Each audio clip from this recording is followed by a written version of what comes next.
is no magic exercise or diet plan. Period.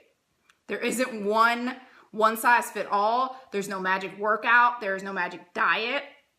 And if you understand that, it will prevent you from making these two mistakes. One, when you don't realize that there is no magic workout, you're always searching for the thing that is going to help you get results, or you're searching for the diet that is going to help you to get to where you want to be. And when you don't understand that, then you get nostalgic with one type of exercise or diet. So that's mistake number one, is really getting caught up and sentimental about one particular style of exercise or a particular diet that you feel like always works. So that is mistake number one, is in not understanding that what works now will not work forever. Okay, so you have to understand that. Repeat after me. What works now will not work forever. When you understand that, you're more likely to let things go when the time comes, because that is what the mistake is that they don't know when to let it go. And letting it go doesn't necessarily mean that you are letting it go for good. It just means that you're setting it aside for a while and then you're getting back to it later on. So if you understand that what works now won't work forever, then you are willing to let things go. That means whether it's your favorite exercise ever, that means if you're doing a workout style that you love, if you're eating a certain way that you're like, wow, this works, understand up front that it won't work forever so that you know when to let it go and even set it aside for a little while and go back to it. Because we have to understand that the reason why things work is because we weren't doing them. You weren't doing them and then you start doing them so they work, but then you do them for too long, your body adapts and then suddenly they're not working anymore. So understand up front that what works now won't work forever, and have a plan B and have something to do maybe while you're waiting to go back to that thing. So one scenario where this happens a lot for people is with a specific style that, like, maybe you've only done one thing because when you first started, it worked so well and you started losing a lot of weight, or you started to see tone for the first time. And we've talked a lot before in some of my other scopes about what's called newbie gains. And that's what that is. It's when you first start doing something, the results that you see from it, but they don't last forever. So in order to continue to get semi-newbie gain like results, you need to be able to lay that thing aside just for a little while so that you can get the results. Now, the flip side to that is not correlating when you do let something go to the results that you're getting. So a lot of times, maybe we'll get frustrated with something, and so we start doing something else, and then the new thing that we're doing, we're like, oh, this thing is great, it works, and we're not realizing that the results may be from something that we were doing before. So a great example of that is if you are eating a lot and then you go to diet, you lower your calories. So the reason that works is because you lowered your calories, but it's because your calories were higher before. If you stay at that low calorie, your body adapts, and then that's not happening for you anymore. Or a lot of people will see it when they first start lifting weights. They'll start lifting heavy because they hear like, okay, that's the thing to do. And maybe they just do the same workout over and over and over and over again. And then they get frustrated because they're not seeing results. So they ditch it all together and they go back to what worked, not realizing that the whole reason that it's working is because you just change things up. So instead of having those cycles built in, they're just ditching one thing, they're going to another, and then you give all the praise to this thing and not realizing that the only reason that you got the benefits of this was because you were doing this before. So if you're only, lifting, like a lot of people will set aside all cardio and only lift for a long time, and then maybe if they get frustrated with their results not being fast enough or whatever, they'll ditch all the lifting and go back to cardio, and they're like, see, cardio always works, not realizing that they're just revealing maybe some of the muscle that they had built when they were lifting. So it just makes a little bit more sense if you think about it that way, and you understand that you have to be willing to let go of even workouts and diet styles that you love, even if they seem to be working out for you. Some workouts and some diet styles were not meant to be done long term. So you have to think of that, because something like a low carb approach is best used strategically, not consistently.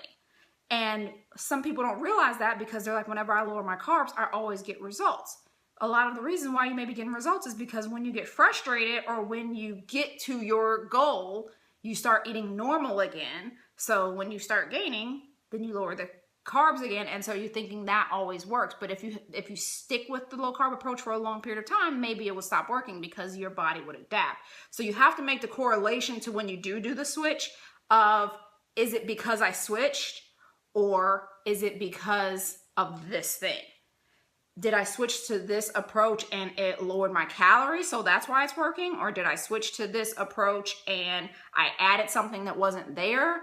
Or is it just because I switched because I had been doing this thing for far too long? So you have to understand that going in, that you have to know when to let it go, no matter how good it is. So as soon as you find the workout that you like love, and you're like, this is the one, it's getting me great results and I actually enjoy doing it, decide right then that at some point you're going to set that aside or lower the amount that you're doing it so that it can continue to work for you. If you just keep doing it, then it's not going to work anymore. Your body is going to adapt. So if there's a specific DVD that you like doing, that doesn't mean just because you're getting great results that you should do it forever and ever into eternity. You should do it for short cycles, maybe 4 to 6 weeks, set it aside, do something completely different, and then go back to it later if you really want to.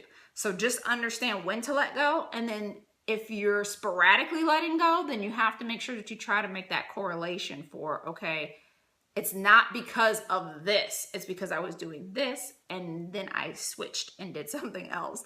So don't always give the credit to the thing that you're doing, and understand the difference between things that are meant to be done long-term and short-term. Some diet styles are just not meant to be done in long-term. Some workout plans are best done in short-term. So maybe workouts, like if you like DVDs, doing something like Insanity or what's his newest one? Size, or the one where you max out. I don't even know what that is. Is that Insanity Max or something? You can tell I'm obviously not a Beachbody coach, but doing workouts that are all cardio based and maybe you're getting great results with them. Understand Insanity Max. So doing Insanity Max just for one round, not doing it exclusively all the time. Or understanding that after you do one round, you need to start inserting something else, like do a hybrid of like Body Beast and Insanity, or P90X and Insanity, or something like that. So you want to be able to mix them up and not only do round after round after round after round of the same thing in order to keep the results going. And it doesn't matter how great the results were the first time, because that, I always call that crack, because that's what pulls you into something. And because the results are so great the first time, you just keep doing them forever and think that, well, this is what worked before. And it probably would work again if you actually set it down for a while and then went back to it. So know when to let go. And like I said, I know that newbies experience this because they don't always know, but veterans and those who've been lifting for a long time, we are not exempt from this, because sometimes we do that too. Because we've been doing the same thing for so long, we stop and we start doing something else, and then we think, oh, I found the magic bullet, and then you just keep doing it forever, and then you end up right back at the plateau. So remember with your plateaus that it's never a matter of if you're going to plateau, it's a matter of when. So plan in advance and maybe make plans to quit while you're still ahead. Quit while it's still working, because then you can still go back to it. Give your body time to adapt to a completely different exercise and then go back to it again. It's a great way to keep the things that you love in your plan without overdoing it or moving to the point where now this thing that you love and you're addicted to doing isn't helping you anymore.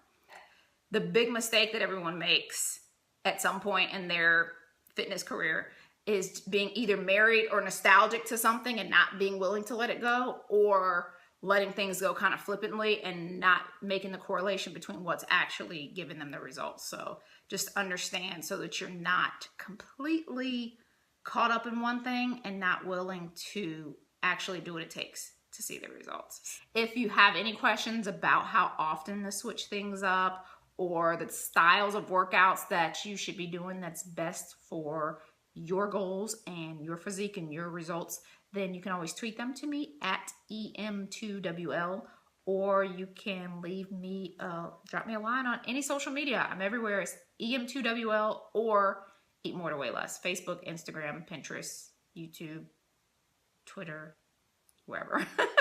Wherever you are, I'm probably there. So you can always drop me a line there. And if you have no idea how the Eat More to Weigh Less thing works, you can go to em2wl.com/start. And there's a free eating guide, a free workout plan, and a whole free video series that I will send to you, and I'll walk you through the whole thing.